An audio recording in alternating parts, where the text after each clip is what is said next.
지금 국민의힘 징계 이야기 좀 하죠. 조경태 의원이 뭐 어제 대표를 제명시켜야 된다 이렇게 하던데 이거 어떻게 보십니까? 뭐 도둑이 재발절인 거죠. 이게 이제 적반하장인 건데 앞서도 말씀을 하셨지만 이 조직인 정당인은 곧 조직인이잖아요. 한마디로 그 당론을 따르지 않으면 그 조직인의 자격이 없는 것이고 그러면 마땅히 징계를 해야 됩니다. 징벌을 받아야 돼요. 그게 이제 이 조직인이자 정당인의 의무고 자세인데 이 조경태 의원은 6선씩이나 돼가지고 사실상 지금 한동훈계의 좌장 선수도 제일 많고 또 그 정신적인 지주라고도 할 수 있어요. 한동훈도 아주 굉장히 신뢰하고 있고 그래서 본보기로 장동혁을 해당 행위로 먼저 징계를 하는 게 맞다라고 봅니다. 왜냐하면 이 장동혁 대표보다도 윤민우 중앙윤리위원장이 볼 때 이 조경태는 너무 딱 떨어진 혐의가 있어요. 그러니까 이 박덕흠 국회 부의장이 선출될 때 그 합의에 의해서 그리고 국민의힘 내에서의 당내 경선에서 졌잖아요. 그럼 승복을 해야 되는 게 조직인의 도리고 당연한 것입니다. 그렇게 하기로 하고 이제 이 야당 몫의 국회 부의장으로 박덕흠 의원을 선출해야 되는데 거기에서 더불어민주당 의원들을 보고 저 사람 내란 세력이니까 떨어뜨려야 된다라고 어이가 없습니다. 이적행위죠. 이게 이제 이적행위예요. 그래서 전쟁으로 말하면 즉결처분감입니다. 즉결처분이 뭡니까? 그냥 좀 과격한 표현을 쓰자면 그 자리에서 쏴 죽여도 된다는 거예요. 그래서 이런 행위를 했기 때문에 이건 마땅히 그냥 1번이에요. 그리고 제가 볼 때는 그 윤민우 중앙윤리위원장의 입장에서 볼 때도 6선씩이나 되는 어떻게 보면 당의 최다선 그 의원이지만 단호히 이 해당 행위를 하면 이렇게 된다는 그 하나의 모델로 삼을 만한 케이스입니다. 일벌백계로. 그래서 저는 올리면 당연히 이 징계를 해야 되고요. 저는 당원권 2년 정지 정도는 내려야 된다. 사실은 제명에 해당되는 그 행위를 한 것이나 다름없지만 그래도 당원권 정지 한 2년은 내려야 된다고 보는데 그 말은 곧 이제 조경태의 7선을 향한 꿈은 날아간다는 거죠. 당협위원장 자리를 교체해야 되는 그런 것인데 이 조경태가 적반하장으로 장동혁 대표를 제소한 것은 내가 맞기 전에 선빵 날리겠다는 건데 그 선빵은 절대 장 대표 근처에도 못 가는 허공을 치는 주먹이 될 것이다. 이렇게 말씀드립니다. 근데 그 당대표가 뭐 지방선거 뭐 패배의 원인이 있다면서 뭐 제명해야 된다라고 주장을 하는데 본인이 그 국회 부의장 당내 경선에 나갈 때 국민의힘 국회의원들을 보고 표를 호소했잖아요. 그렇죠. 근데 왜 자신의 주장대로라면 이 내란 세력 국회의원들에게 왜 표를 호소했으며 또 지고 나니까 왜 또 민주당 의원들한테 가서 저 사람 찍지 말라고 해라. 이건 말이 앞뒤가 완전히 안 맞는 거죠. 이거. 앞뒤도 안 맞고 자가당착, 모순회 그리고 이제 마지막에는 해서는 안 될 이적행위. 뭐 이 모든 혐의 하나하나가 다 이 전시 같으면 제가 말씀드렸잖아요. 즉결처분감이고 또 이 해당 행위에 전형적인 행위들이에요. 졌으니까 당연히 승복을 해야 되는 것인데 그것을 거부하고 상대당 사람들을 보고 가가지고 자기 당의 동료 의원 해당 행위네. 을 내란 세력이니까 저 사람 떨어뜨리자고 하니까 더불어민주당 사람들도 어안이 벙벙했다 그래요. 아니 이 사람이 과거 자기가 민주당에 있던 때 생각을 하나?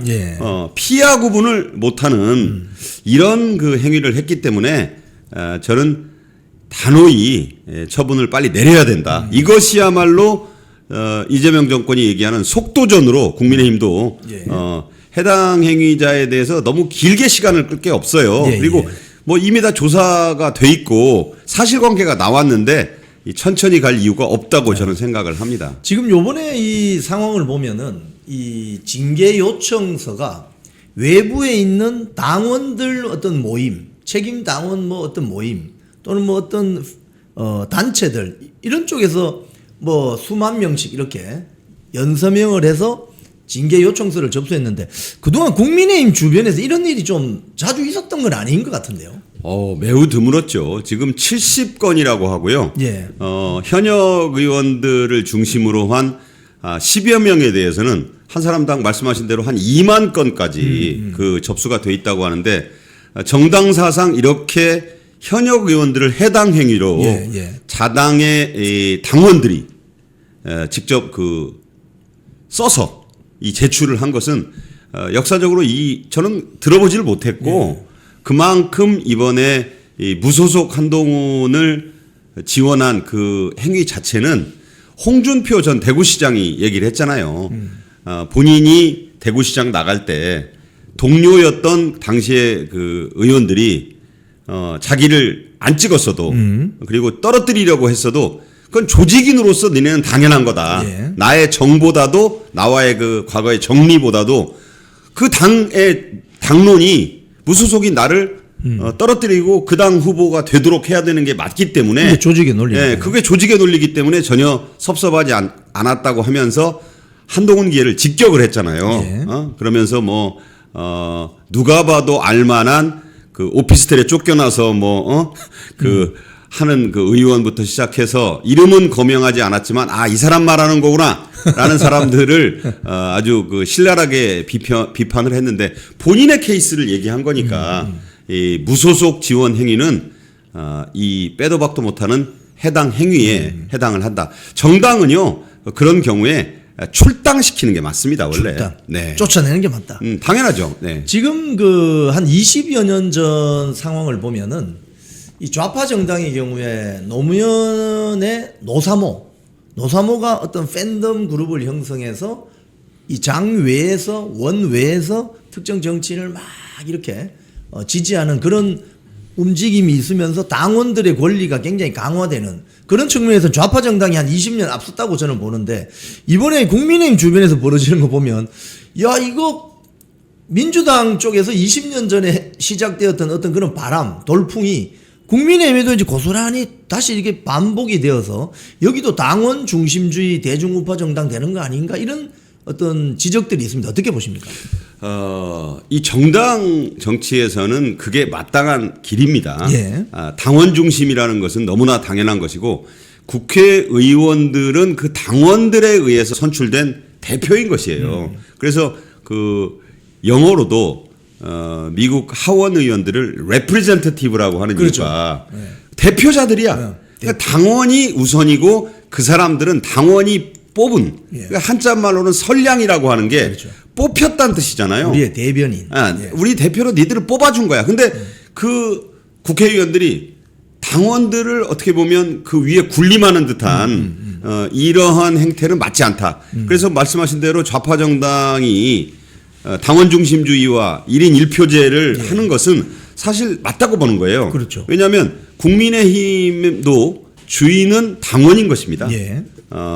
당원들이 뽑은 대표를 흔드는 행위 자체도 말이 안 되는 것이고 만약에 무소속을 지원을 했다고 하면 그 당에 있을 자격이 없는 거예요. 아니 왜 나가서 도와야지 이 당의 당원으로서 무소속하고 치킨 먹고 내려가서 대놓고 돕고 그래놓고 아무 일이 없기를 바란다든가 또 그것을 징계하려고 하니까 무슨 해당 행위라고 역으로 조경태처럼 한다든가 이런 행위는 앞으로 국민의힘도 빨리 당원 중심 정당으로 더 좀 나가야 된다. 그리고 대표의 거취라든가 이런 걸 물을 때는요 전당원 투표를 해야 돼요. 그러니까 국회의원들 몇 명이서 우리가 좀 우세하니까 뭐 몇십 명이 모여서 대표를 쫓아낼 수 있다. 이런 식은 안 되는 겁니다. 네.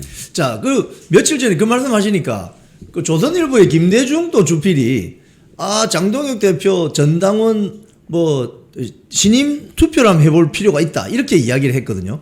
그래서 이게 뭔가 이렇게 읽어봤더니 결국 제가 느끼는 그 어떤 김대중 주필의 어떤 속내 저희는 장동혁 대표와 차기 전당대회에서 경쟁할 가능성 있는 주자들이 다 힘을 합쳐서 장동혁 끌어내려라. 그런 어떤 글로 저는 읽혔습니다. 방금 말씀하신 전당원 총투표. 이건 결정적일 때 써야 되는 카드 아닌가요? 그러니까 이제 그 말씀은 국회의원들이 당협위원장으로서 예. 그 해당되는 지역에 영향력을 행사한다는 그런 식으로 보기 때문에 지금 국민의힘 국회의원 110명 중에 과반이 예. 이를테면 장동혁 대표를 축출하려고 뜻을 모은다면 예. 그것이 곧 전당원 투표로 나타날 수 있다라는 그런 이 김대중 주필 같은 사람의 생각인 모양인데 예. 저는 그렇게 좀 안 보는 것이 예. 국민의힘 당원들은 이번에 그 올림픽공원 이 항쟁을 겪으면서 굉장히 더 의식이 깼어요. 예. 제가 볼 때는 여기서 말하는 전당원 투표는 국회의원들의 명령과 지시에 의해서 왔다 갔다 하는 그런 당원들이 아니고 정말 만약에 이게 전당원 투표를 한다 그러면 지금 이 국민의힘 밖에서도 이 지금 잠시를 지원하면서도 예. 있는 그런 분들이 대거 예, 예. 입당을 하리라고 봅니다. 그렇죠. 그렇죠. 그래서 1인 1표제로 해서 만약에 이 대표의 거취를 물론 대표의 거취만 이 투표에 걸어서는 안 돼요. 여기에 그 대표의 찬반을 묻는 투표만 하자는 그런 그 어떻게 보면 얄팍한 계산을 하는 사람들이 있는 모양인데 예. 대표에 대한 그 사퇴를 촉구하는 사람들의 그 운명까지도 예, 예. 한꺼번에 걸고 해야 돼요. 그렇죠. 그러니까 예, 예. 이 물론 지금 말씀하신 대로 그것은 마지막 수단입니다. 그리고 내년 8월까지로 돼 있는 장 대표의 임기가 흔들릴 아무 이유가 없어요. 아무 이유가 없죠. 어떤 식으로든지 이것은 이유가 없고 그리고 최근에 나타나는 그 여러 여론조사에서도 아까도 말씀을 우리 대표님도 하시던데 물론 일부에서 뭐 이렇게 이재명 지지율이 다시 반등했다 이런 게 있긴 하지만 저는 그건 대세는 아니라고 보고 예. 지금 장 대표의 인기가 오히려 더 상승하면서 예. 차기 이 대표 차기 지도자 순위에서도 지금 범보수 진영의 1위로 부각이 되는 데다가 예. 다른 그 경쟁 후보들 뭐 한동훈도 있고 뭐 오세훈도 있지만 그쪽은 약간 주춤하거나 내려가는 추세라면 계속 오르는 유일한 주자는 장동혁 대표밖에 없다는 점에서 예. 민심도 그쪽이 아니기 때문에 예. 일단은 장 대표의 거취를 얘기하는 것 자체가 프레임이에요.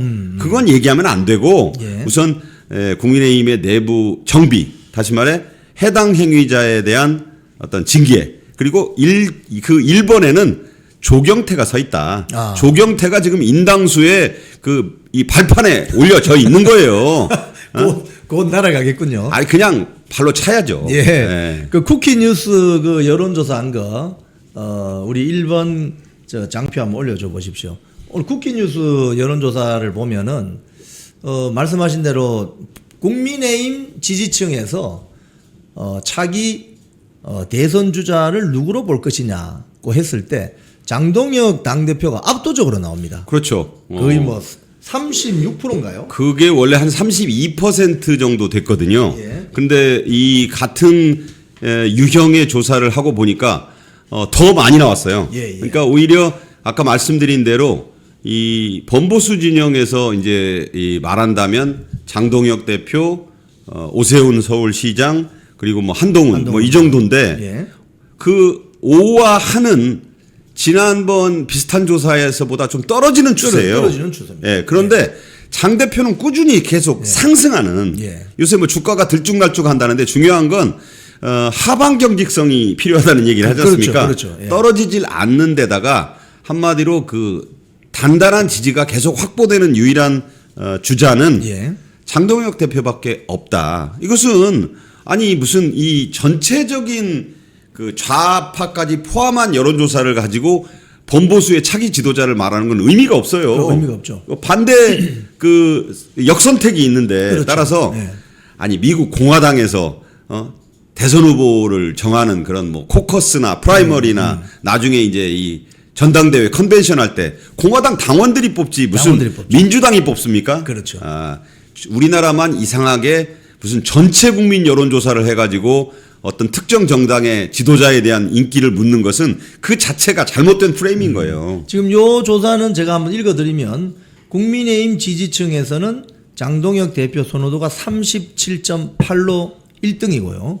한동훈 무소속 의원이 18.1, 오세훈 서울시장이 16.1. 그래서 한동훈, 오세훈 다 합쳐도 안 되잖아요. 장동혁을 이길 수가 없다. 안 되잖아요. 예, 결론이 나오고 있습니다. 그러니까 2, 3위가 합쳐지면 보통 1위를 앞서는 그렇죠. 게 맞는 원래 건데 그래서. 은메달, 동메달을 합쳐도 금메달이 안 된다는 얘기잖아요. 원래가 그렇습니다.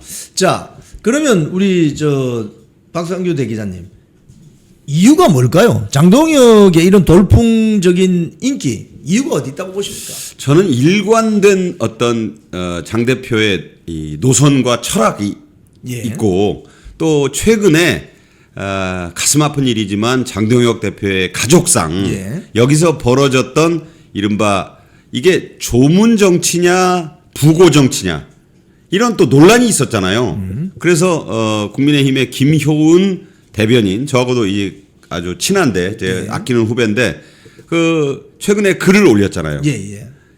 조문 시간은 한국일보 기자의 취재에 따르면 정확히 17분이었다. 한동훈은. 예. 그리고 뭐 소주잔을 건네고 뭐 둘이 이야기를 했고 전부 그건 사실이 아니고 예. 그야말로 바로 부산으로 내려간 그런데 거기에 대해서 무슨 장 대표가 부고 정치를 했다는 식의 그 한동훈계의 공격이 있었잖아요. 예. 아니 그 부고는 다시 한번 말씀드리지만 장 대표의 따님이 예. 대한변호사협회 회원이잖아요. 예. 거기에 어쩔 수 없이 그 본인으로 말하면 가족상. 가족이잖아요. 예. 자녀, 예. 딸이니까 그걸 알리는 과정에서 알려진 것이지 장 대표 측은 알리지 않았는데 예. 이것을 본인이 한동훈이 예의도 없이 그냥 불쑥 와가지고 10여 분 만에 자리를 뜬 것이 공격받으니까 예. 장 대표 측이 그 이전에 무슨 부고 정치를 했다고 공격을 했잖아요. 예. 그게 전혀 사실이 아니라고 했는데 제가 왜 이런 말씀을 드리냐. 그것을 통해서도 더 여론이 저런 그 장 대표의 어떤 상승 예. 그리고 한동훈의 어떤 이 하락 오세훈은 지금 눈치만 보면서 서울시장직을 즐기고 있잖아요. 그렇죠. 이런 데 따른 어떤 정체 이런 것이 나타났기 때문에 저 그 그래프상 오른쪽에 우뚝 솟아 있는 장 대표의 지지율은 당분간 저는 오히려 40%대로 간다. 왜 그러느냐? 유일한 합법적인 제1야당의 대표로서 아무 흠결이 없어요. 그리고 지금 올림픽공원 그 현장에 가장 많이 간 의원 아닌가? 그렇죠. 본인의 가족상을 치른 지 얼마 안 돼서도 또 갔어요. 그런데 그저 한두 번 정도 갔던 사람들이 있다라고 하고 많이 갔다고 하지만 장 대표만큼 진정성 있게 그 시민들과 함께한 분이 어디 있습니까? 그리고 모든 그 레거시 언론들의 왜곡 보도에도 불구하고 장 대표의 발언은 한결같아요. 예. 어떤 뚜렷한 지향점을 향해서 올곧은 얘기를 계속 하니까 일관성 그것을 일관성 있는 정치 지도자는요 가장 중요한 게 그겁니다. 일관성 있는 철학과 비전의 제시 그리고 핍박받는 지도자의 이미지가 저는 현재 장 대표가 계속 보수 국민들로부터 유권자로부터 인정받고 있는 것이다. 사실은 지금 육체적 정신적으로 굉장히 피곤하고 그럼요. 아마 극도의 그 저하 아마 쓰러질 정도의 심신 상태가 아닌가. 그럼에도 흔들림이 없잖아요. 예. 그런 것이 다 저런 원인으로 지금 지지율의 견고한 상승으로 나타났다. 이렇게 봅니다. 자, 내려주시고. 그럼 반면에 이제 이재명에 대한 여론조사, 이재명 정권을 잘하느냐, 못하느냐, 그 여론조사도 있었습니다. 그거 한번 띄워주실래요? 지금, 한 일주일 전입니까? 잘 못한다, 이 여론이 50%를 뚫었는데, 야, 이거 꺾였다, 이러더니, 그 뒤에 며칠 있다가 나온 이 여론조사입니다. 잘 네. 못한다? 53%. 제가 저걸 보면서 딱 느낀 게 있어요. 뭐냐면, 예. 여론조사 이 전문가들이 말하는 법칙이 있습니다. 예. 55대 35의 법칙이에요. 이게 굉장히 그 의미심장한 건데 예. 사실 그 오리지널은 이거예요. 어떤 그 대통령이든 총리든 간에 그 지도자가 예. 선거 1년 전에 지지율을 조사를 했는데 예. 55%를 못 넘고 그러니까 이 지지율이 35% 이상이 안 되고 잘못한다는 게 55%를 넘으면 반드시 정권이 교체가 된다. 아. 그 55가 데드라인이에요. 예. 근데 저걸 보면서 저도 아, 이재명의 최후가 한 2% 남았구나. 아, 물론 선거는 많이 남아 있어요. 예. 공식적으로 대선이 한 3년 이상 남아 있지만 저는 벌써부터 저 정도면 55%선은 지금 눈앞이다.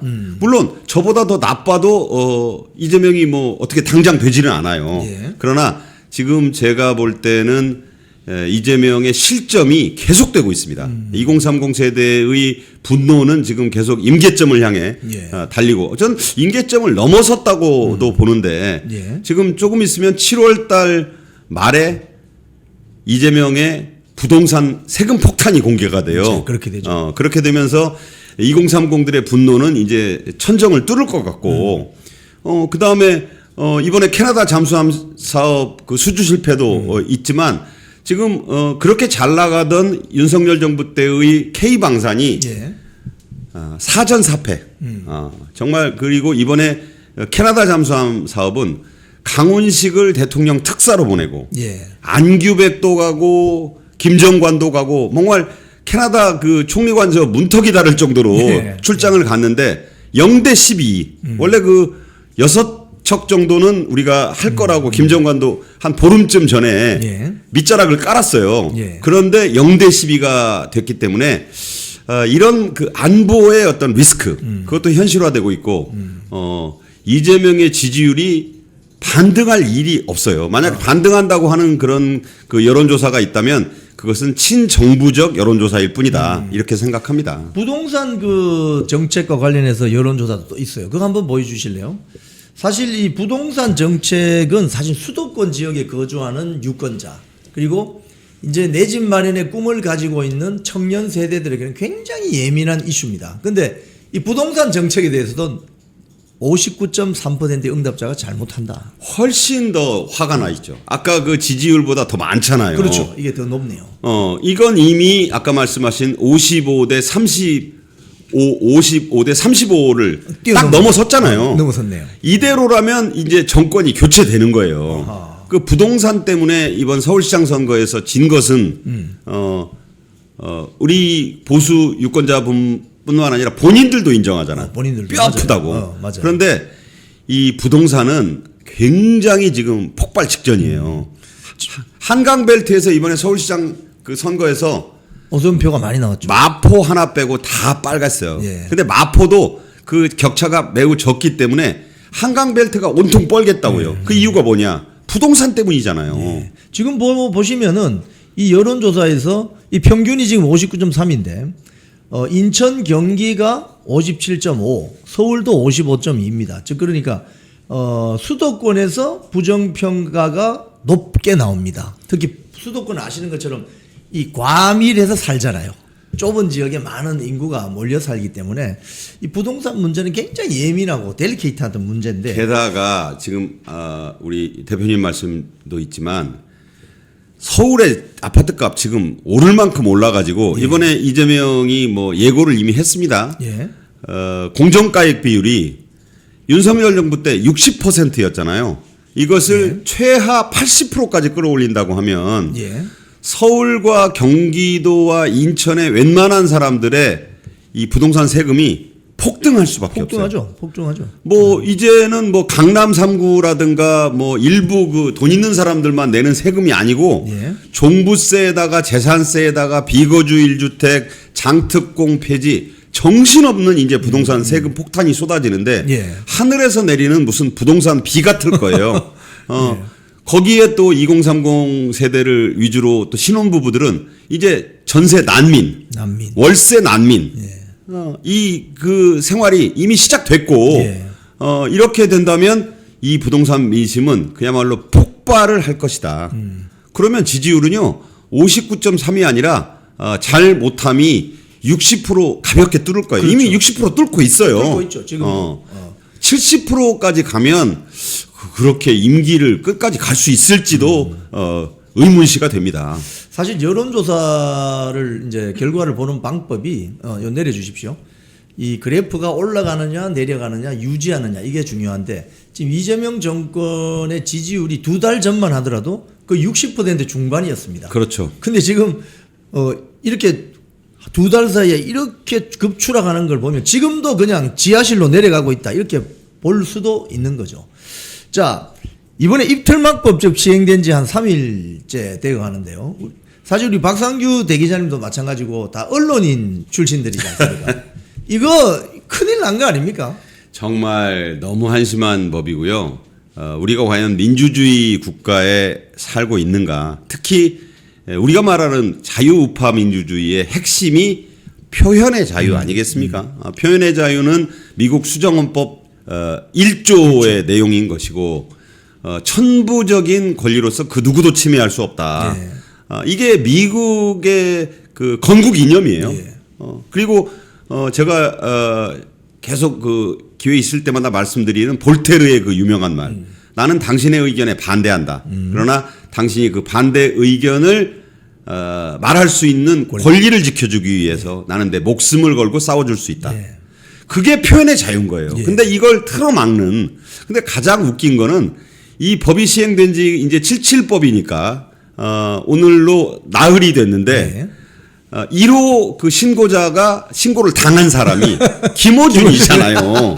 그 채널A 사건에 제 그 아주 까마득한 후배긴 합니다만 제가 아주 애석해하고 지금은 그 정말 자랑스러워하는 이동재 네. 전 기자가 그 허위정보 유포 이걸로 김어준 걸었잖아요. 물론 이게 신고했다고. 법 시행 이전의 내용까지 규율이 되느냐 안 되느냐는 차치하고라도 김어준이 지금 1호로 신고가 된 것 같아요.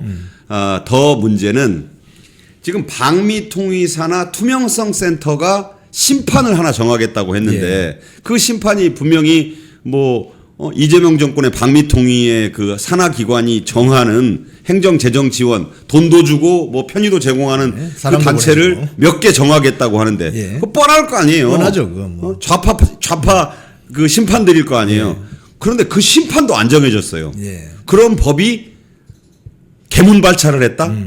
이건 말도 안 되는 얘기죠. 사실 이 법안을 대표 발의한 최민희 전 과방위원장입니까? 지금 현재 과방위원장인지 모르겠는데 최민희 씨가 사실은 그 사회생활 첫 그 말을 디딘 게 월간 잡지 말이었습니다. 말에서 상대방 흠 잡는 일 시작한 사람이에요. 모니터 하면서 저도 기억이 나요. 최민희가 제가 앵커할 때 무슨 그 잔뜩 험담만 늘어놓는 그 모니터 요원이었다고.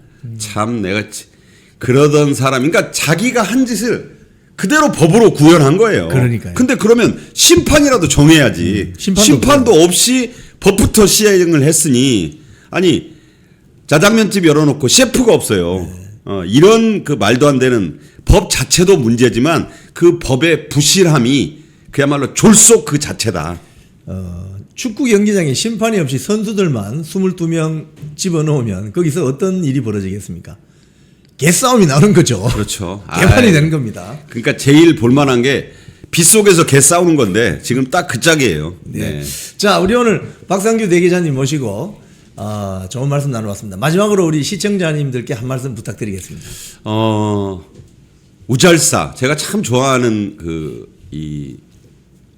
구호예요. 그러니까 잘 싸워가 중요합니다. 예. 잘 싸우는 것은 그 투쟁력의 맹렬함도 있지만 일관성 그리고 신의를 저버리지 않는 그런 것이 중요하다고 봐서 이 우잘사의 일원이 된 것을 제가 항상 자랑스럽게 생각하는데 앞으로도 여러분과 함께 일관되게 그 길을 걸어가도록 하겠습니다.